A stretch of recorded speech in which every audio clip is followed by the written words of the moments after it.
this is the message that the Trump campaign put out after Nikki Haley's announcement. It said it was a hard-fought race, but now it's time for us to unite as a party and defeat Joe Biden. Donald Trump, the person, his own message was, shall we say, off message. CNN's Kristen Holmes is in Palm Beach, Florida. Kristen, this is sort of rinse and repeat. There's the campaign, and then there's the candidate.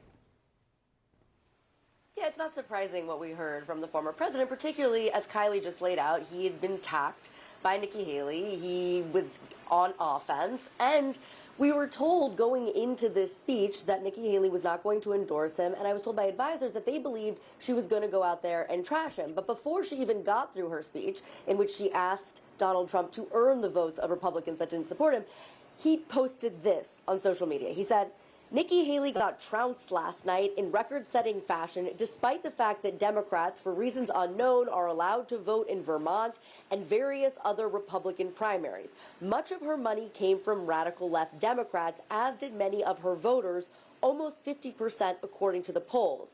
At this point, I hope she stays in the race and fights it out until the end. I'd like to thank my family, friends, and the great Republican Party for helping me produce by far the most successful Super Tuesday in history, and would further like to invite all of the Haley supporters to join the greatest movement in the history of our nation.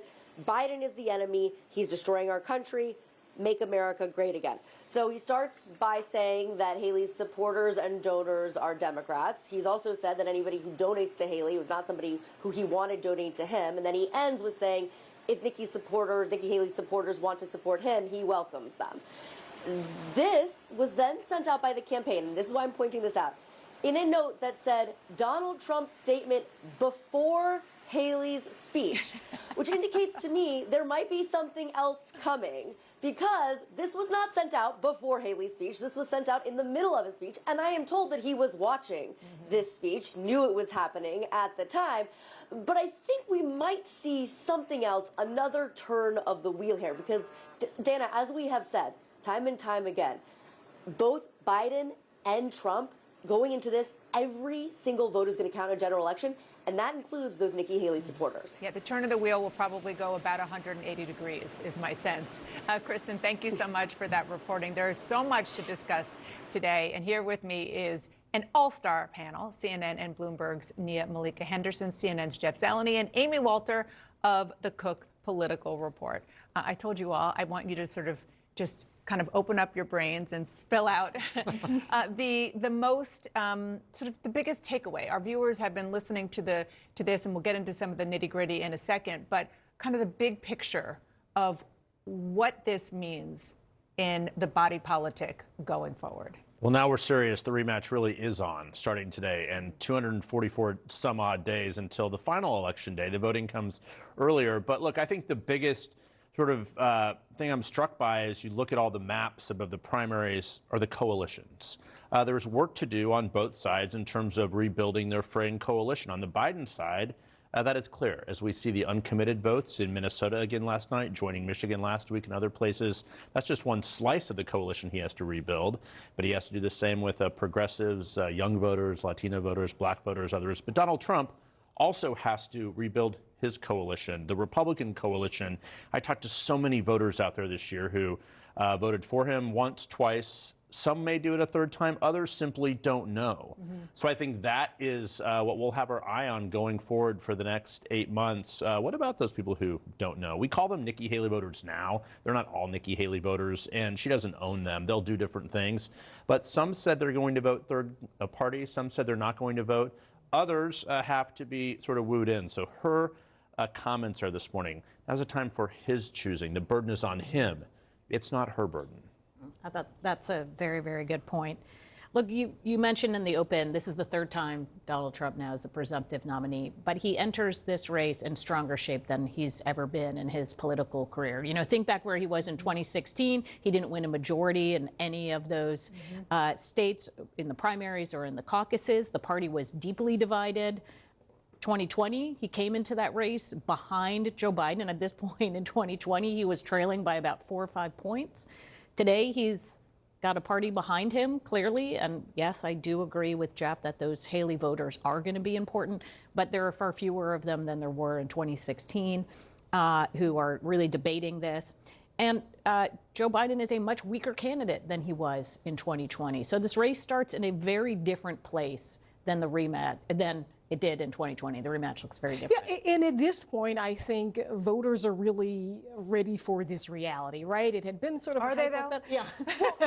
I mean, they got to be ready, right? At this point, they don't have a choice. Yeah. This is what has been presented over the last couple of months as the likelihood. So this is what's going to happen. They have seen these candidates. I mean, I was telling Amy in the green room, it feels like we've been covering this, certainly Donald Trump, since 2015. Mm-hmm. So this is going to be one of the most expensive presidential campaign that we've ever seen.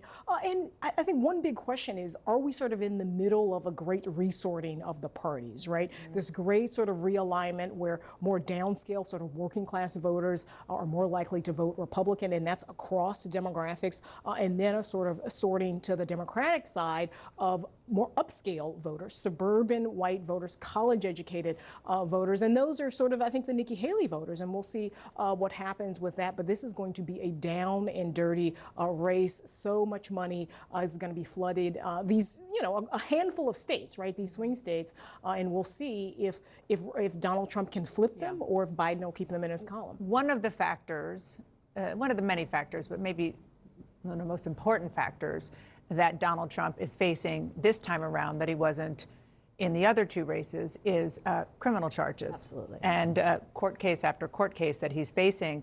And it was striking in the exit polls that we saw last night. These are questions that were asked of Nikki Haley's voters, specifically about whether or not they're satisfied. They would be satisfied as Trump is the nominee. Only 19% said yes. Believe Trump is fit to serve if convicted. 17%. Now, that might look like a pretty low percentage, but if you think about what that could mean in, let's just take North Carolina and Virginia, particularly Virginia, for example. Well, I think North Carolina is probably the better example. If those people don't show up for Donald Trump, Joe Biden could win a state like North Carolina. Sure, he could. I think a couple caveats in there. Could he be convicted? I mean, we have no idea if any of these court cases are ever going to get to that point. If I was a betting person as an old courthouse reporter, I would say no. I mean, that seems to be where it's going. But you mentioned wild cards. Boy, I cannot think of a presidential race with more wild cards, from the third-party candidates to the individual health and sort of stature of both candidates to all of the criminal cases. So we're going to reset, have to take our breath, and see how this shapes out. But I do think it's an important opening here for the Biden campaign, and they're going to try and seize upon it. I mean, they have a lot of vulnerabilities, but their biggest task above all, of course, is to try and make this not about Joe Biden, but to make it about Donald Trump, about his negatives. And there's a lot that helps them in that respect. But again, the criminal charges has helped Donald Trump consolidate the Republican base, unlike we've ever seen in his two other races, as Amy was pointing out. And it's a very different frame in a general election. Right. There's consolidating the base, and then there's getting people who don't like that and other things about Donald Trump, which is why the Biden campaign, I mean, they had basically their finger on the send button the minute she started to speak. This is a statement. Donald Trump made it clear he doesn't want Nikki Haley supporters. I want to be clear. There is a place for them in my campaign. I know that Democrats and Republicans and independents disagree on many issues and hold strong convictions. That's a good thing. That's what America stands for. And then he went on to say, this is what makes me love America. Vote Biden. The end. Nia put her finger on it, talking about the sort of realignment of the coalitions, but it doesn't take a big realignment. It literally takes like 5,000 voters and a handful of state kind of realignment. And so every single one of these voters who fits into that category in Wisconsin and Pennsylvania and Arizona matters a lot, and a lot more than what we'll see maybe at the national level. Look, this has been Donald Trump's challenge as a candidate, and it still looks, even as I said, he's coming in better shape than ever, like his continued challenge, which is his hard ceiling. Mm-hmm. Even in the swing state polls where he's ahead, he is getting basically the exact same percent of the vote he got in 2020 or he got in 2016. He has never been interested in expanding his coalition, but But again, if you're going to win, But they're in some of trying. these This states, time around, they say they're trying. Well, I think- African American votes, Yeah, Latino listen, well, votes. that's right. It won't be the Haley type It won't be the voters. Right, It will be a different. different type voter. And I think part of Donald Trump's problem is the way he treats Nikki Haley reminds these Haley voters of why they don't like Donald Trump. It's about his character. And that's one of the reasons why she said, listen, it's a time of your choosing Donald Trump. Are you going to choose to behave differently going forward? Doubtful.